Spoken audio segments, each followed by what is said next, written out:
बमलाईला मनाबो, दाई महमाईला मनाबो, दाई बमलाईला मनाबो, दाई महमाईला मनाबो।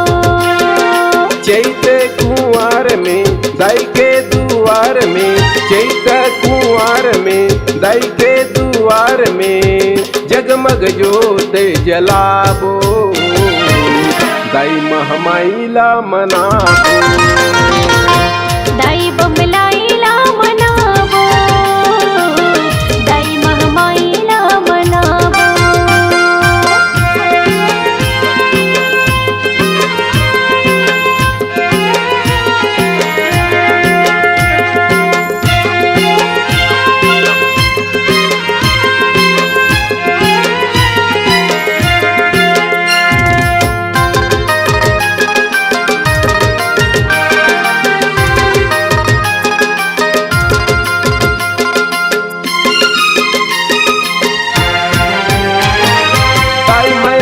बमलाई है डोंगरगढ़ बिराजे, डोंगरगढ़ बिराजे हो दाई डोंगरगढ़ बिराजे।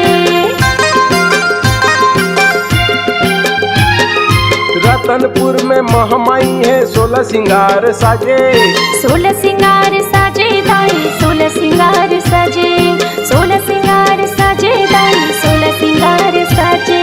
दर्शन पापो माता रानी के, दर्शन पापो माता रानी के लाली सवांगा चढ़ाबो, दाई महमाईला मनाबो, दाई महमाईला मनाबो, दाई बमलाईला मनाबो, दाई महमाईला मनाबो, दाई बमलाईला मनाबो।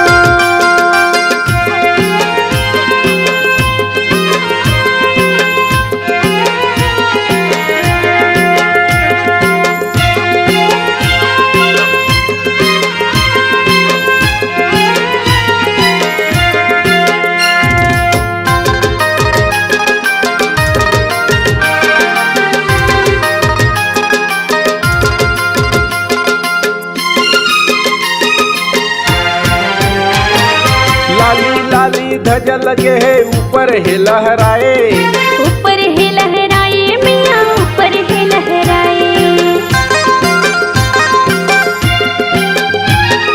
चारों दिशा ले जयकारा है दरस सबो पाए, दरस सब पाए मियाँ दरस सब पाए, दरस सब पाए मियाँ दरस सब पाए।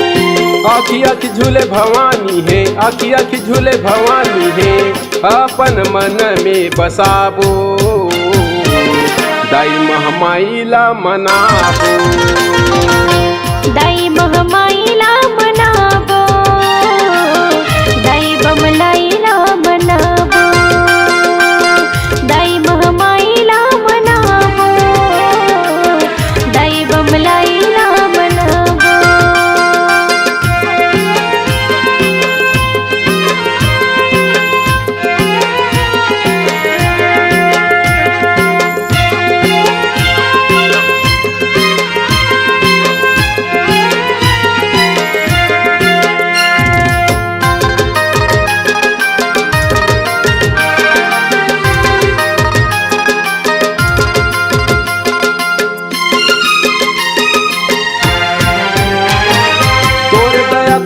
प्रसादे तोर डेहरी जे आए, तोर डेहरी जे आए मियाँ तोर डेहरी जे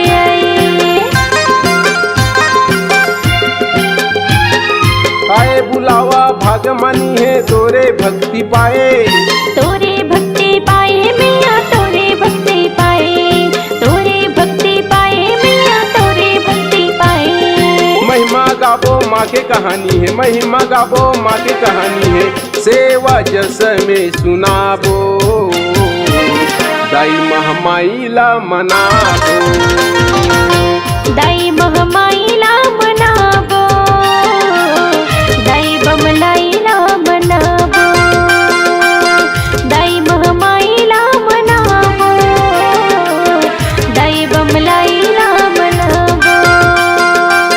दाई बमलाईला मनाबो।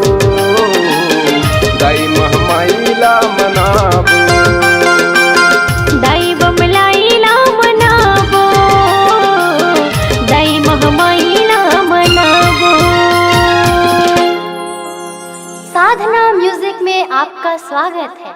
हमारे चैनल को लाइक शेयर व सब्सक्राइब जरूर करें।